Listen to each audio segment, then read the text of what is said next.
Pirate la planète! Pirate la planète! Tais-toi et monte dans la voiture. Fais le feu.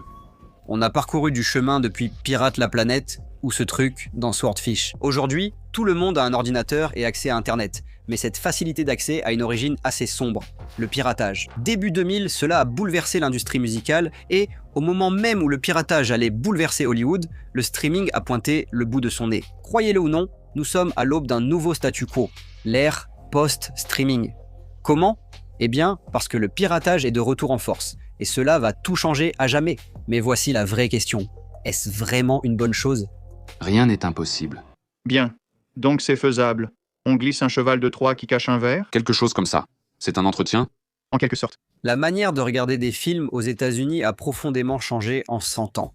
Les Nickelodeons, les films muets, puis les grosses productions des studios et la télévision ont marqué une longue période où peu d'évolutions ont eu lieu pendant un demi-siècle. Vous payiez votre place et pouviez admirer le mythe scintillant à 24 images par seconde qui a enchanté des légions avant vous. Cela a relié des gens du monde entier. Et le seul véritable dénominateur commun qui nous rassemblait tous, en dehors du fait de regarder, c'est que nous avons tous payé pour ce privilège. Nous soutenions ces médias financièrement, que ce soit par notre temps, en regardant des publicités ou en payant au guichet, car nous n'avions pas le choix. À mesure que l'industrie du cinéma a mûri, elle a affronté des monopoles, ce qui a mené à une hiérarchie stricte. La télévision était tout en bas, suivi des films indépendants, puis des films de studio, chacun lié à un modèle économique particulier. Distributeurs, studios et petits vidéoclubs indépendants collaboraient dans un écosystème florissant. Depuis les années 1980, un film distribué à grande échelle était projeté dans les salles grâce à une collaboration entre un studio et une société de distribution. Et s'il rapportait de l'argent au box-office, c'était considéré comme un succès. S'il ne rapportait rien, l'essor du divertissement vidéo à domicile offrait une seconde chance aux studios pour récupérer leur argent et assurer leur succès. Les créateurs avaient une seconde chance, un plan pour éviter que leur carrière sombre dans l'oubli. Et quand cela a disparu, cela a changé le type de film que nous pouvions faire. À la télévision, le média était d'abord une diffusion unique, non enregistrée et jamais revue. Vous voyez cette icône de l'horreur adorée, Vampira? Eh bien, littéralement aucun épisode complet de son émission d'horreur culte n'est actuellement disponible. Personne n'a pensé à les sauvegarder, et les négatifs n'existent tout simplement plus. De nombreux programmes cultes et appréciés d'autrefois sont aujourd'hui impossibles à voir, car ils n'ont jamais été préservés. Grâce à la syndication, le processus de vente aux chaînes locales offrait une autre chance de succès. Des émissions d'abord jugées échecs comme Star Trek ont ensuite attiré d'immenses communautés de fans qui en redemandaient. Ces modèles ont été si efficaces que les contrats entre studios et chaînes ont dû être entièrement réécrits pour permettre aux créateurs de profiter du succès des rediffusions. Puis le nouveau millénaire est arrivé, et l'idée de ne pas payer a commencé à gagner sérieusement du terrain sur plusieurs fronts. Les réseaux de partage peer-to-peer ont profondément transformé l'industrie du divertissement. Le partage de torrents a tout changé, et si vous ne voyez pas de quoi il s'agit d'un protocole de communication qui permet aux utilisateurs de distribuer des données sur Internet de manière décentralisée. L'industrie musicale a soudainement changé. Waouh! Télécharger de la musique gratuitement, c'est top! C'est quoi ce truc? C'était un point de rupture avec lequel nous sommes encore en train de composer culturellement aujourd'hui.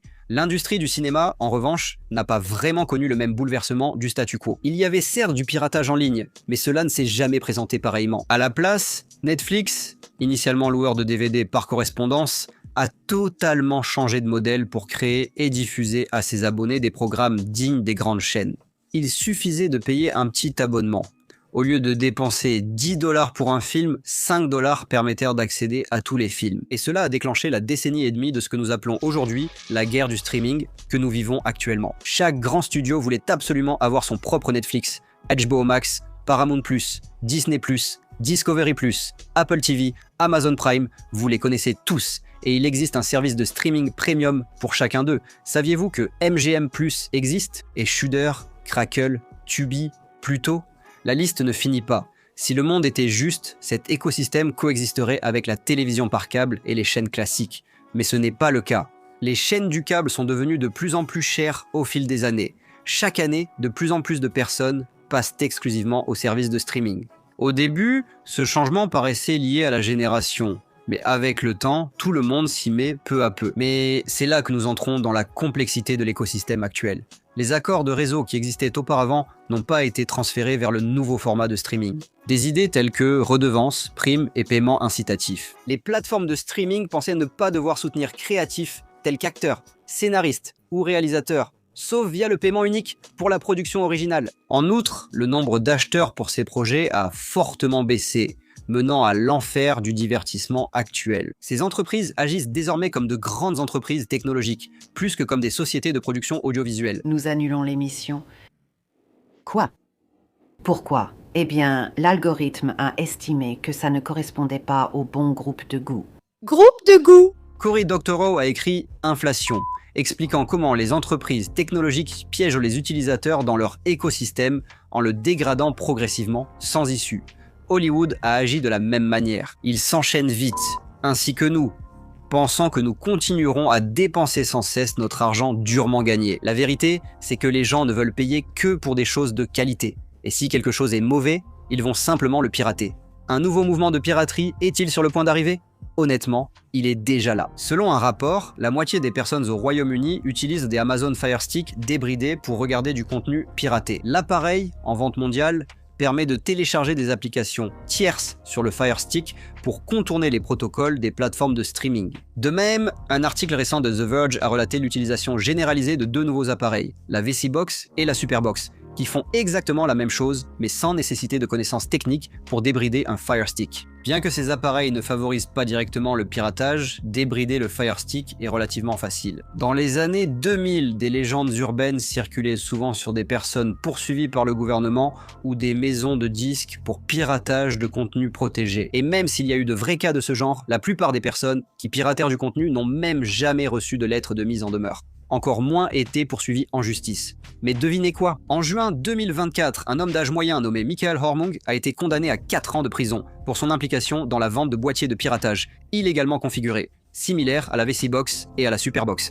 J'ai une amie. Il a donné 50 $ à son technicien du câble et a obtenu toutes les chaînes de cinéma gratuitement. Tu as déjà entendu parler de quelque chose comme ça? Tu veux dire que tu as besoin du câble pirate?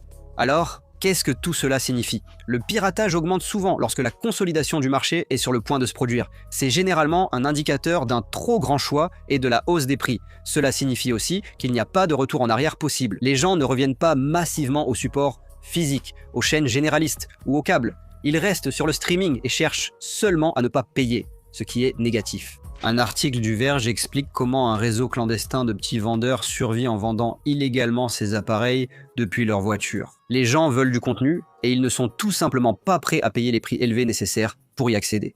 Mais en soi, c'est une bonne chose. Pourquoi ?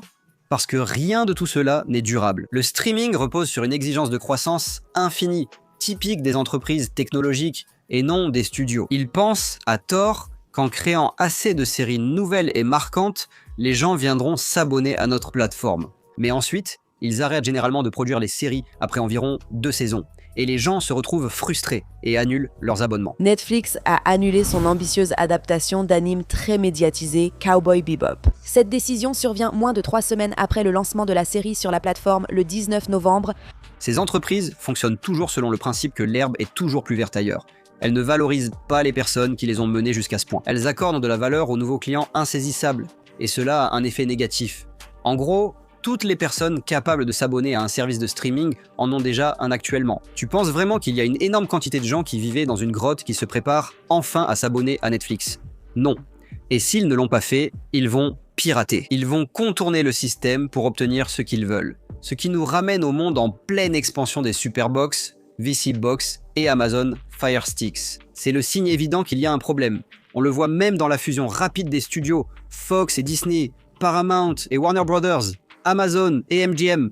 Rien de tout ça n'est bon. Tout cela nuit aux affaires, à la créativité et à la culture mondiale. Cela ne profite qu'à la rentabilité immédiate et à aider les dirigeants à justifier leur poste auprès des actionnaires. Netflix a plusieurs fois augmenté ses prix ces dernières années, tout comme Hulu, Prime et Paramount+.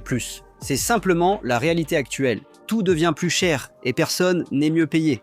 Il est assez indiscutable que le piratage prend une place de plus en plus importante dans la culture. La dernière fois, Plusieurs industries ont été durablement et négativement transformées. Pourtant, ce paradoxe montre que cette douleur et cette pression pourraient être bénéfiques. Le fait que tout semble sur le point de s'effondrer pourrait être une occasion de revoir certaines des décisions qui nous ont menés à cette situation. Recréer le futur numérique pour qu'il rassemble le meilleur du présent et le meilleur du passé. Le futur, c'est maintenant. Nous avons besoin de garde-fous, de protection contre l'IA et de droits résiduels pour les interprètes et les créateurs, supprimés par l'ère du streaming. La montée du piratage est le dernier souffle d'une culture qui dit que ce n'est pas viable. La question est, est-ce que cela va s'arranger? Ou sommes-nous tous condamnés? Eh bien, c'est tout pour cet épisode de Nerdstalgique. Qu'en pensez-vous? Le piratage est-il là pour durer? Faites-le nous savoir dans les commentaires ci-dessous. Et bien sûr, n'oubliez pas de liker et de vous abonner pour plus de vidéos comme celle-ci.